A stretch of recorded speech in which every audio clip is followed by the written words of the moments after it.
Il a laissé 2 millions d'euros à sa femme pendant 30 ans, mais ce qu'il a découvert à son retour l'a laissé sans voix. Souhaïla et Farouk, ils s'aimaient énormément. À peine 3 mois après leur mariage, il y a eu l'appel au djihad. Et Farouk, il devait partir pour combattre. Alors, il a dit à Souhaïla, voilà 300 dirhams pour que tu puisses tenir pendant ces 3 mois. Dans la maison, Farouk, il avait des économies de côté, environ 3000 dirhams. Et 3000 dirhams, c'est vraiment une somme énorme pour l'époque. Pour vous donner un petit aperçu, aujourd'hui ça fait environ 2 400 000 euros. 2 400 000 euros. Et il lui dit à Souhaïla, touche pas cet argent jusqu'à ce que je revienne, c'est une amena.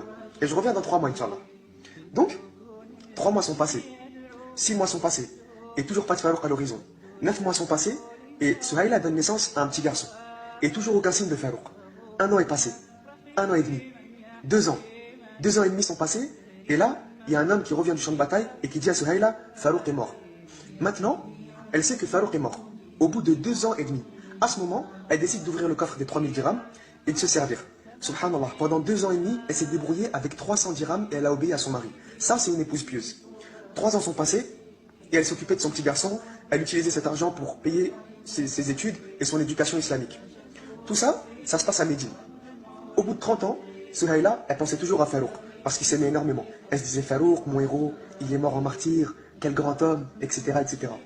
Et quand il était parti pour le djihad, il s'est retourné 2 fois pour la regarder.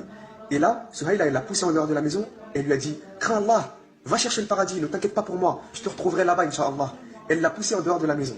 Et il est parti. Regarde le genre de femme, subhanallah. Donc, 30 ans après, imaginez Médine. On s'envole de Médine. Google Maps, on parcourt la terre à l'autre bout du monde et on arrive aux frontières de la Chine, dans les campements musulmans qui défendaient le pays. En plein milieu de la nuit, les soldats musulmans dorment et parmi eux, un homme qui manque la garde. Cet homme, il regarde le ciel, les étoiles, il se met dans une ambiance romantique et il commence à réfléchir. Et il se rappelle d'une femme qu'il avait, une femme qu'il aimait énormément. Alors, il commence à se demander comment elle va, qu'est-ce qui s'est passé, est-ce qu'elle s'est remariée, est-ce qu'elle est morte, est-ce qu'elle est partie vivre dans un autre pays, etc., etc. Et il commence à devenir fou.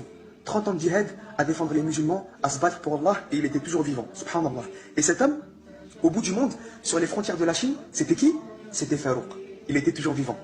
Quand il a goûté au djihad, il ne pouvait plus s'arrêter de combattre pour Allah, ça y est. Donc, il ne pouvait plus retourner chez lui. À l'autre bout du monde, il commence à penser à Souhaïla. Il commence à devenir fou à force de penser, de se poser 1 milliard de questions.